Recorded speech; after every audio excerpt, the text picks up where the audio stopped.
दर्शकों, जब आप लंच या डिनर करते हैं तो खाने को खूब चबाकर खाना चाहिए। यानी एक बार अगर आप मुंह में खाना लेते हैं तो 32 बार चबाकर खाना चाहिए, नहीं तो हमारा डाइजेशन पावर काफ़ी वीक हो जाता है। ऐसे लोगों को गैस की तकलीफ हो जाती है, कब्ज हो जाती है या पेट से संबंधित कई बीमारियां जकड़ लेती हैं। आसन हमारे शरीर के लिए उतना ही जरूरी है जितना अन्न और जल है। प्राणायाम हमारे शरीर के लिए उतना ही जरूरी है जितना कि वायु है। अगर निरोगी रह के जीवन का आनंद लेना है तो आसन और प्राणायाम जरूर कीजिए। तो आइए आज हम देखते हैं अर्ध वक्रासन, भू नमस्कारासन और उसका एक वेरिएशन।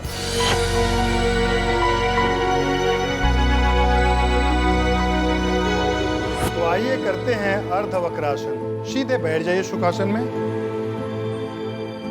दोनों पैरों को सामने फैलाइए इस तरह से, हाथ घुटने पे रखिए। अब दाहिने पैर को मोड़िए और क्रॉस में रखिए बाएं पैर के, इस तरह से। हाथ को घुटने पे इस तरह से रखिए, बाएं हाथ को घुटने पे रखिए, दाहिने हाथ को आप कमर पे ले आइए, ऐसे रखिए।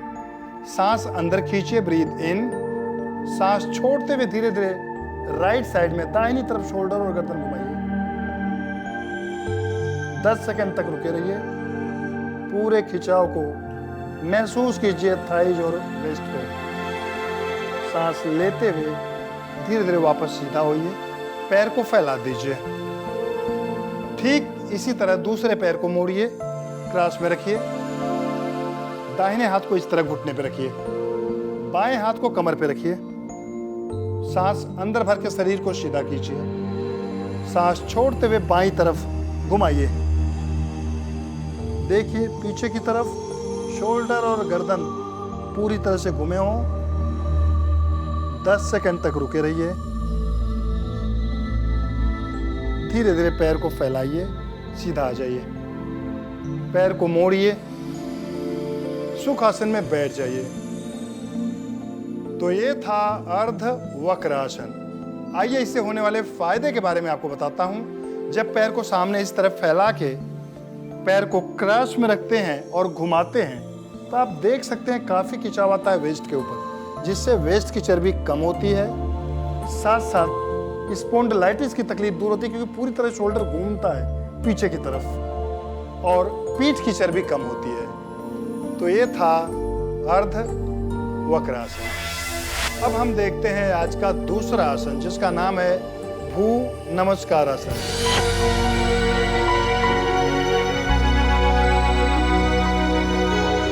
आइए इसे करने का तरीका जाने। सीधे बैठ जाइए, दोनों पैरों को सामने फैला दीजिए। हाथ को पीछे रखिए जमीन पे इस तरह से। पैरों में लगभग 2 से 3 फीट की दूरी बनाइए इस तरह से। आप जितना स्ट्रेच कर सकते हैं, पैर को खींचे बाहर की तरफ। दोनों हाथों को राइट साइड में कीजिए, यानी ये हाथ को उठाइए और राइट साइड में ही ले आइए। पहले सांस अंदर खींचिए, ब्रीद इन, अप, आउट। सांस छोड़ते हुए दोनों हाथों के बीच में झुकिए। धीरे धीरे जमीन को छूने की कोशिश कीजिए। आप चाहे तो एल्बोज को भी जमीन पर रख सकते हैं और जमीन को छूने की कोशिश कीजिए। छू सकते हैं तो ठीक है, नहीं छू सकते हैं तो थोड़ा ऊपर भी रह सकते हैं। 10 सेकंड तक रुके रहिए इस पोस्चर में। खिंचाव को महसूस कीजिए कमर पे। सांस लेते हुए धीरे धीरे ऊपर आइए, सीधा हो जाइए।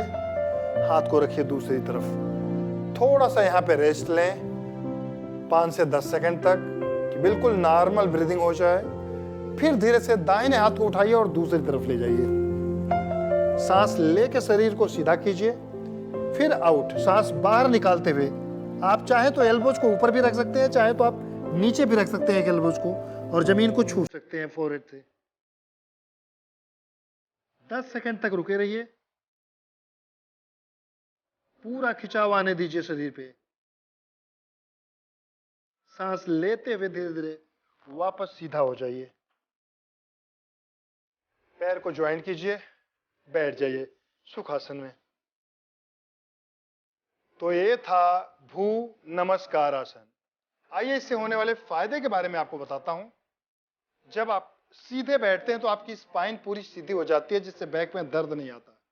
पैर को जब आप फैलाते हैं तो काफी खिंचाव आता है, आप देख सकते हैं काफी खिंचाव आता है हिप्स और थाइज के बीच में, जिससे हिप्स और थाइज की चर्बी कम होती है, यानी मोटापा कम होता है। और जब आप एक तरफ दबाते हैं शरीर को तो पूरा खिंचाव आता है कमर के ऊपर, जिससे पेट और कमर दोनों की चर्बी कम होती है, यानी पूरा मोटापा कम करने के लिए काफी फायदेमंद है भ्रू नमस्कार आसन। अब देखते हैं आज का तीसरा आसन। ये भी भ्रू नमस्कार आसन का एक वेरिएशन है। आइए इसे करने का तरीका जानें।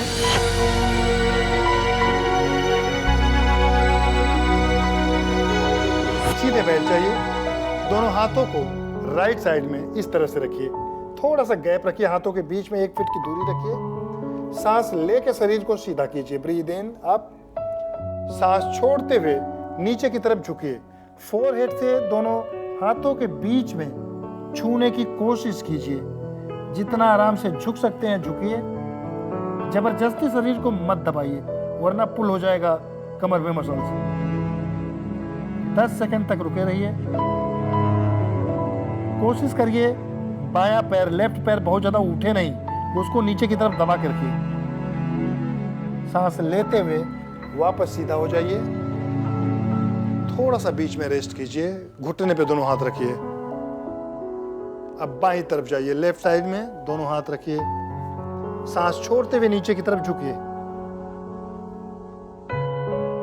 पैर थोड़ा उठे तो ठीक है, बहुत ज्यादा नहीं उठाना है पैर को धीरे धीरे नीचे की तरफ दबा के रखें और पूरा खिंचाव महसूस करें कमर पे। 10 सेकंड तक रुके रहिए।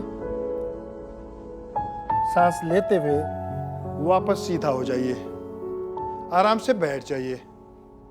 तो ये था भ्रू नमस्कार आसन का एक वेरिएशन।